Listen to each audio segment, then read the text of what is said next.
Sir আজকে কত নম্বর পৃষ্ঠা থেকে পড়া ছিল জানেন? আমি তো তোমাকে কখনো পৃষ্ঠা ধরে পড়া নিই না, আমি তো চ্যাপ্টার। আজকে পৃষ্ঠা থেকে পড়া।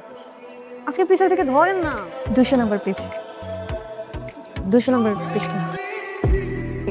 আমি সাবজেক্ট আজকে পড়াবো না তোমাকে, অন্য সাবজেক্ট নাও। এই সাবজেক্টে পড়ানো না। বলছি তোমাকে এই সাবজেক্ট পড়াবো না। আমার তো ঘোলা কাছে বলতে ভালো লাগতেছে না। এই বইয়ের ভিতরে একটা চিঠি আছে, ওই চিঠিটা আপনি পড়বেন। আর চিঠিটা পড়বেন, পড়ার পর আমাকে জানাবেন।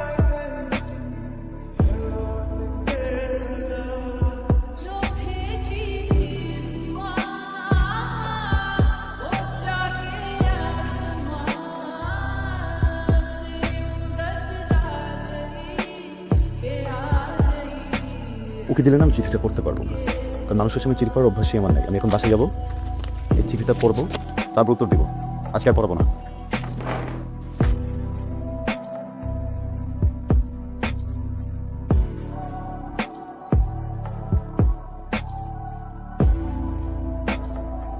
ডিয়ার স্যার, আমি জানি আমি ছোট।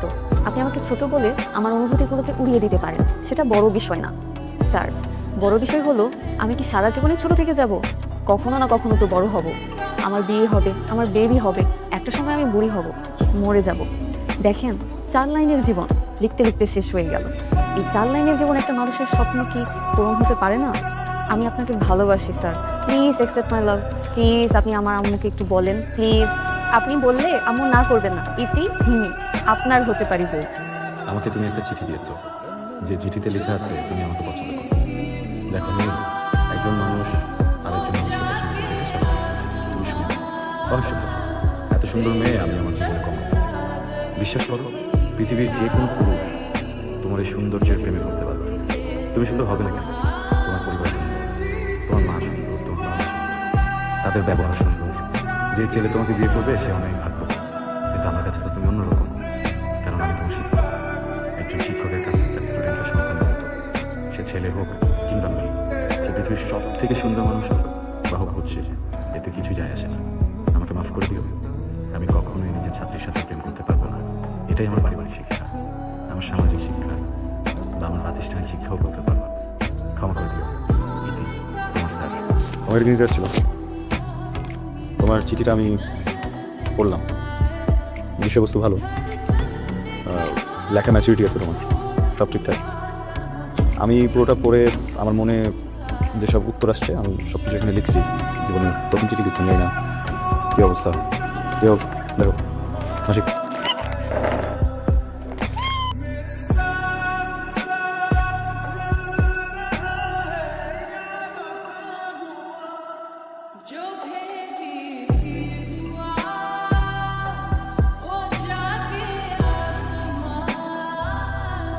এই তোর হাতে কি?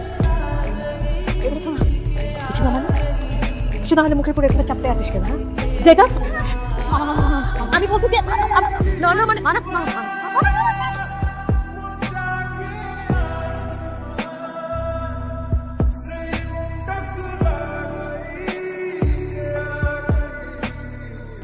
ওরে প্রাইভেট পড়ানোর জন্য বাসায় মাস্টার রাখলাম। আমি তো বাড়ি থাকি না, আমার মেয়ে থাকে আর আমার বউ থাকে। এই সুযোগে মাস্টার আমার মেয়ের প্রপোজ করছে, এটা তো ভাই ক্ষমা করা যাবে না ভাই। আপনার মেয়েও কিন্তু ওকে একটা চিঠি দিছে, সেই জন্য আপনার মেয়েও কিন্তু দোষী। এখন আপনি চিন্তা করে দেখেন কি করবেন। ভাই মান সম্মান তো আর ফিরায় আনা যাবে না। একটা মাত্র মেয়ে, বউ, এরা থাকে একা। সমাজ সংসার তো আছে ভাই, একটা বিহিত আপনারা করে যান। আপনি কি আমার উপর এখন রেগে আছেন? রেগে থাকাটা কি অস্বাভাবিক? কিন্তু আমি তো এখন আপনার ছাত্রী নই, এটা আপনার বউ। তো অপ্রয়োজনীয় কথা কেন বলতো? হ্যাঁ, প্রয়োজনীয় কথা যদি না থাকে আমার সাথে কথা বলতো না, বুঝে গেছে?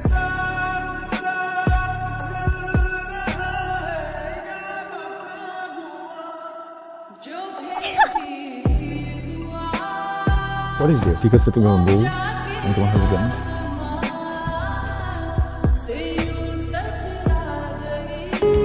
কি? আমি কিন্তু আমার মার বাড়ি চলে যাবো।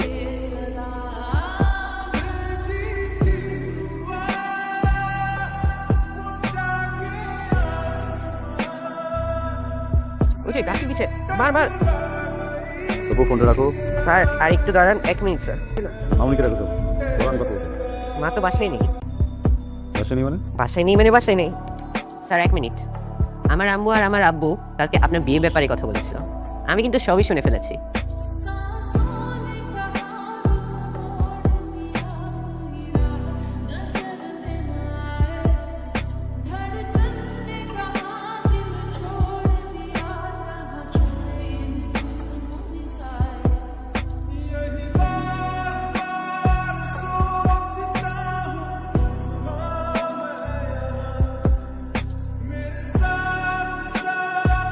এই কি হয়েছে? কখন থেকে ডাকতেছি, খাবার তো ঠান্ডা হয়ে যাচ্ছে। আপসেট? না আপসেট না, আমি তো এক্সাইটেড বুঝছো, তোর রেজাল্ট দিচ্ছে দেখো। আহারে এ মাইনাস পেয়েছে একটুর জন্য। কি আপনি আপনি টেনশন করেন না। টেনশন কেন করবো, কি বলতেছো তুমি? আর বাবা আমার স্টুডেন্ট একটা ফেল ছিল, আমি বুঝতেছি না কি পরিমাণে এফোর্ট দিলে এ মানুষ পাই, অনেক পরিশ্রম করছে। শোনো না, চলো কোথায়? তোর জন্য একটা গিটার নেবো বুঝছো, ওকে তো কথা দিছিলাম, ওখানে যাই, চলো দিয়ে ওকে দিয়ে চলে আসি।